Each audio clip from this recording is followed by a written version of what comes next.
Hello, my darlings, and welcome back to my YouTube channel. If you're new here, my name is Mariya. Please subscribe below so we can be YouTube friends. Today, I wanted to talk about the concept of escaping the matrix. I myself have made a video about escaping the collective matrix. This is slightly different. I find that in spirituality, a lot of people are obsessed with escaping what is. Escaping the system that we all come to incarnate into. And that is considered, quote unquote, enlightenment or at least awakening. It is, again, in certain circles, it is believed that once you escape the matrix, you have essentially made it spiritually. And then a lot of people attach a lot of different meanings to what that means to them. But even if they get aware of certain very simple concepts, such as, well, the government is manipulating us or media is manipulating us, all of a sudden they've escaped the matrix. Now, I do love the movie The Matrix. However, I do think that partially that movie is to blame for the narrative that Matrix is quote unquote bad. Matrix is a system of control. And as a human being who sees the control, we should want to escape it. And that is really the only, the end all be all of existence. I felt it was time for me to set the record straight and give you my perspective on what escaping the matrix actually is, and if one should escape the matrix in the first place. Now, if you've been watching me for some time, you know that I talk about the concept of the architect a lot. The architect is the right hand of source, and the architect and source consciousness, our localized source, which is a projection of the, call it the all-encompassing source consciousness, have created the current version of the matrix that we all come to incarnate in. Is this matrix evil? Is it good? The answer is it's neither. It's a game. It's a reality that we all partake in. Every single human incarnated here is in some shape or form partaking of this virtual reality type system. What is the purpose of the matrix? The purpose is learning and expansion. Learning, expansion, growth, and development. How does the process of learning and expansion happen? Usually it happens through the process of contraction. So you come into an experience and you are face to face with a challenge or challenger, an antagonistic force, something that is a reflection of what you are at soul level, something that is a reflection of your own distortion. And then that distortion in your field makes itself known through an experience. And that experience then gets crystallized in karma. And initially that may create a contraction, meaning like a fissure in the system or a fissure in your auric field, or like a dark memory, a trauma, something dramatic that your body remembers, all of the above, right? And that gets written in your personal Akashic records. That becomes part of the quote unquote history of this reality. So a contraction may have happened. A contraction is anything that is dramatic or traumatic that you may come across that lives an imprint in who you are, what you are as a being. And then through that process of contraction, what you eventually do is you expand. Why? Because all of these little fissures create a tapestry, they create a map of all the ways that your soul wants to grow. For example, certain souls may come and they experience a myriad of trauma, like a lot of traumatic experiences around being a mother or being a daughter or being a son or being a father. And it's all these familial things, right? And they become little fissures and part of the Akashic records. That means that that soul wants to expand around parenthood, right? And the idea of parenthood and that type of, relationship is really, really important to that soul. So the soul may choose experiences that expose all the ways that it is not harmonious as it relates to parenthood or being a child. Another person may come to experience a different level of trauma, something that has to do with expression, being on stage, sharing their voice, and suffering for their beliefs. And that is a very different facet of trauma. And again, something that I would call a contraction or contraption, something that happens where your energy gets momentarily squished almost by this traumatic experience into something almost like a vessel that is going to remember, or like an object. Because usually trauma in the body is crystallized, right? Like you experience the trauma, you think the trauma is gone. No, the trauma has crystallized itself into some type of shape or form that lives inside of your body. As a healer, I see this all the time with people. We have to extract all of these objects that are inside of their vessel. And of course, I'm talking etheric vessel, but everything is interconnected. And through that object, we can understand what the trauma is. But really, it's energy that is being trapped by, some type of, it could be a geometric shape, it could be a creature, it doesn't really matter, but some type of object, right, that objectifies the trauma. But it does create, it's like, it feels very dense. It feels very heavy. And the reason it feels very dense is because a lot of energy has been trapped in a very, very small particle of existence, right? And then placed inside of your body. Because it would be quite impossible for you to place, I don't know, a huge amount of energy inside of your vessel. So we contracted. It's almost like, do you guys know like there is like a way to archive your files on the computer that really lowers the size of the file. So it's the same concept here. So essentially trauma happens, and the trauma was, I don't know, 5 terabytes of data. That gets contracted to, I don't know, 3 megabytes and placed inside of your body, if that makes sense. So as we go, as souls on this path of development, as we go along our journey, first, there is the moment that makes us want to withdraw ourselves into ourselves, the trauma. And this is where we are feeling less than.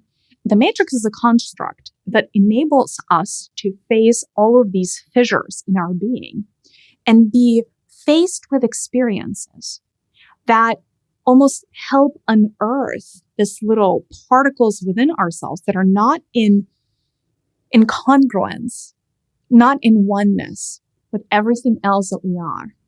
And not only does the matrix inherently mirror everything that we are, the matrix helps us heal all of those things so that we can be on the path of expansion. I don't know if this was a tangent, but this wanted to come through just for context. And so a lot of people vilify the concept of the matrix because they believe that, well, our world is rough and we are being controlled over here as a race, as a species. Humanity is going through so much pain, so much suffering. The problem must be the system that we all incarnate in. And so the matrix must be the problem. The matrix is a perfectly synchronistic system. The matrix is everything to all beings. What that means is, in and of itself, it's neither good nor bad. But what it is wise and build in accordance with the laws and the rules that enable the fastest amount of growth for each soul possible within as little of a period or a time frame as possible.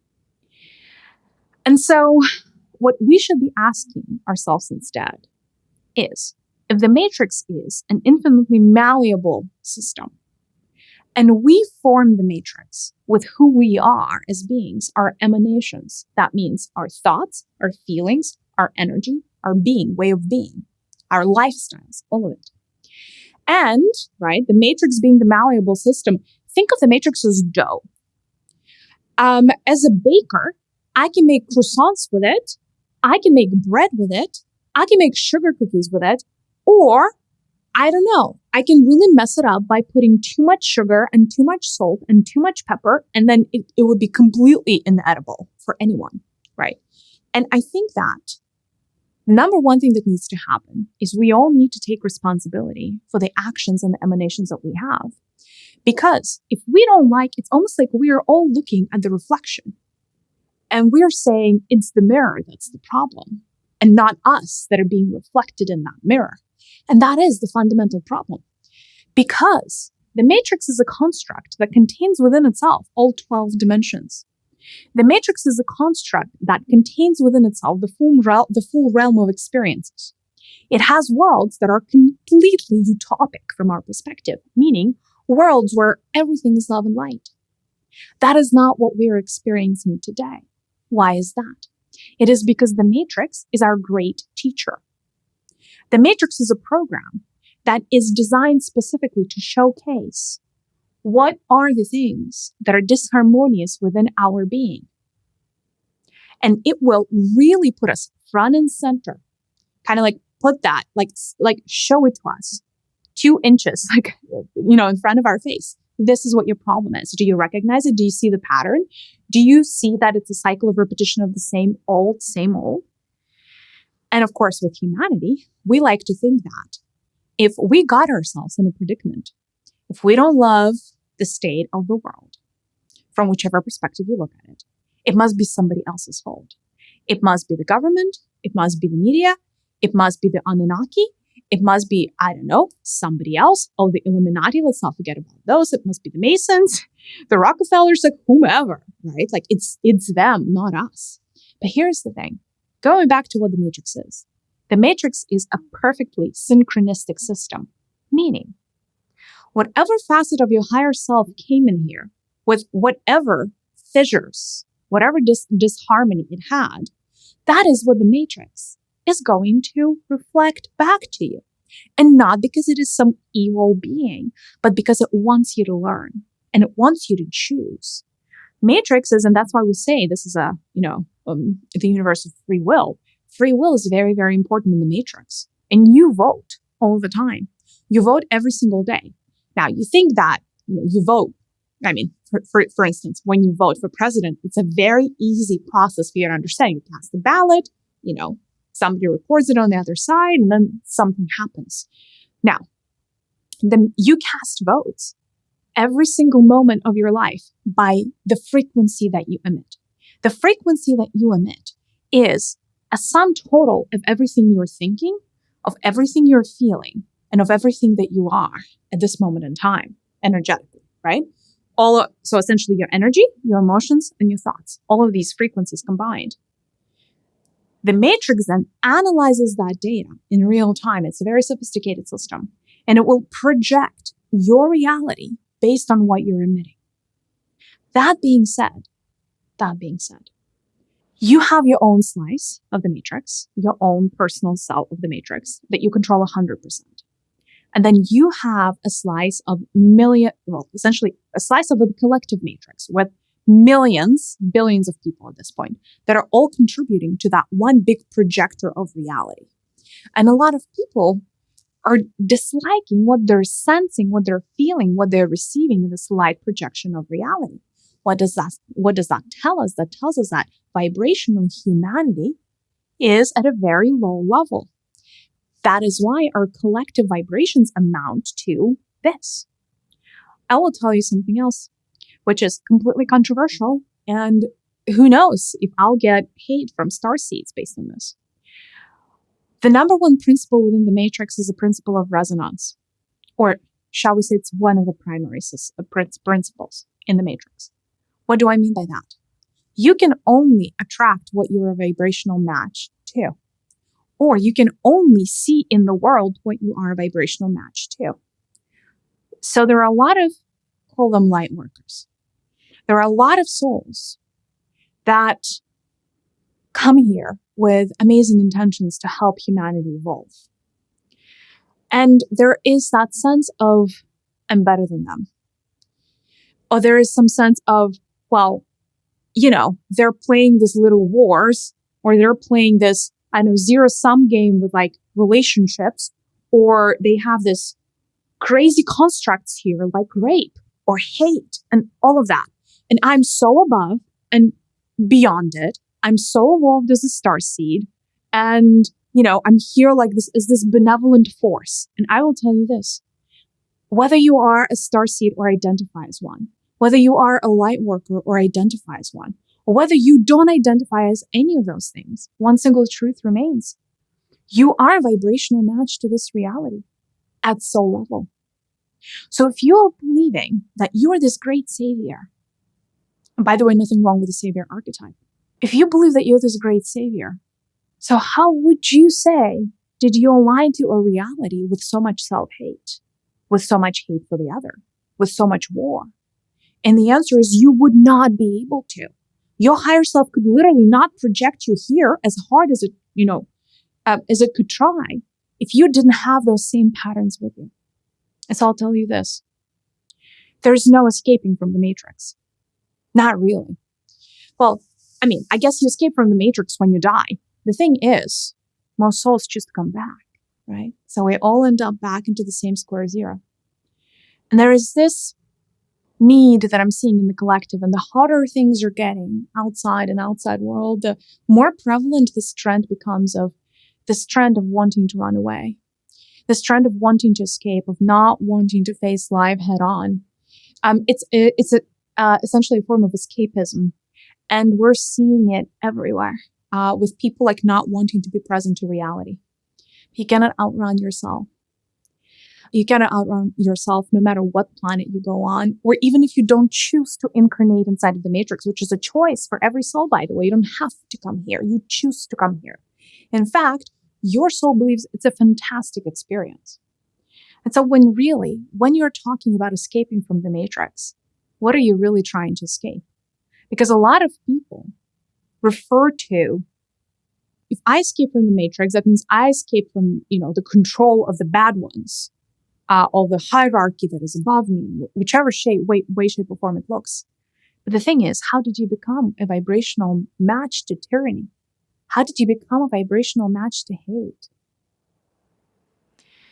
And the only way that you would be able to do that is because a part of you inside is that. So looking within really is the best way to quote unquote escape. Because why? The only way to live happily in a matrix, and especially on a third dimensional planet that we find ourselves in during a very tumultuous transition, and we've seen some of it, but we haven't seen the rest of the movie yet. The only way to not just remain sane, but thrive in this is understand that the change starts with you. The change outside of you starts within you. Every single one of you. And if you're trying to escape the matrix, ask yourself, what part of you are you running away from? And face it. What part of you is so painful for you to look at that you would pay big dollars and, go into all of these courses to try to escape? Because that is the answer that is going to bring you closer to light. That is the answer that is going to bring you closer to unity within. That is the answer that is going to help you face yourself fully. And you know what happens when you face yourself fully? When you look at yourself in your own history, past lives, doesn't really matter how far you go, even this lifetime. True forgiveness comes from understanding yourself. But true forgiveness also comes from not shying away from the parts of you that are not so glossy. And believe me, we all have them. We all have them. It is normal, quote unquote, to not have stuff 100% figured out. But what really pains me is to see this many people trying to escape reality, because you can never outrun yourself. And by this urge to try to not see what is, you're prolonging your own suffering, because what's going to happen is you're going to spin your wheels in one lifetime. You're going to go back to your higher self. Your higher self is going to tell you, okay, love you, but you're going to have to do this again and again and again and again until you face yourself. So really, what is it that you're trying to escape? What is it? Try journaling on this answer. If you don't know what the answer is, use your physical body to serve as a vessel to tell you, to showcase things about you that you don't know that you don't know. What you can do is do a meditation where you get present to your body and you ask your body to showcase you one part, like one aspect of you that is running away from itself, one aspect that wants to really escape, and ask your body where it lives in you. Where in you does it live? And then take it out of your body as if it was an object. Place it inside of you, and in your mind's eye, ask yourself the question, what does it look like to me? So the first thing to get clarity on is, what does it look like to you? Once you understand what it looks like, then the next question is, what does it feel like to you? Is it hot? Is it cold? Is it heavy? Is it light? I don't know. Whatever that is. The next question to ask is, what does it represent to me? What does it mean to me? And how did that get created in my body? And through these questions, you start unraveling some very deep patterns that you didn't know about yourself. You do this enough times. And what ends up happening is your body starts raising its frequency. You become lighter. You become brighter. And all of a sudden, you feel comfortable in your company. And you feel like, you know what? I don't want to run away anymore. I'm good where I am. And then, from this place of I'm good where I am, you're not going to want to escape the matrix. You're going to understand that the matrix is a tool. It's like, don't blame the messenger, right? Understand the message. Right? There is absolutely nothing to run away from in this beautiful matrix of ours. It is a perfect synchronistic system that exists for one purpose only, to teach us all the ways that we are broken and all the ways that we shall be healed. And so with much gratitude for the matrix, I would like for you to approach every day as a learning opportunity and to understand that you truly are the most important person in your life, because it's like you have a little projector in your higher heart here in the thymus gland. And that projector, kind of like encapsulates, it gets all of the information about your system and it projects your reality forward from here. Does this make this reality an illusion? Well, it is just as real of an experience as any other experience you can have. And that is why it is such a profound learning tool. That is why it is used all throughout the universe and the many universes. That is why it has been, from in some ways, that is why I kind of almost want to defend the Matrix, because it has been bad-mouthed, like a lot of good things, right? And that being said, I would still recommend that you watch my video about how to escape the collective Matrix, because it does have some of the tools and tips for you on how you can best control your mental state and your emotional state as we're going through this roller coaster that we call life. I hope this was helpful to you. Please let me know in the comments if this resonates or if something wasn't clear, and I'll see if I need to do a clarification video. I'm sending you so much love. I'll see you in the next one. Bye.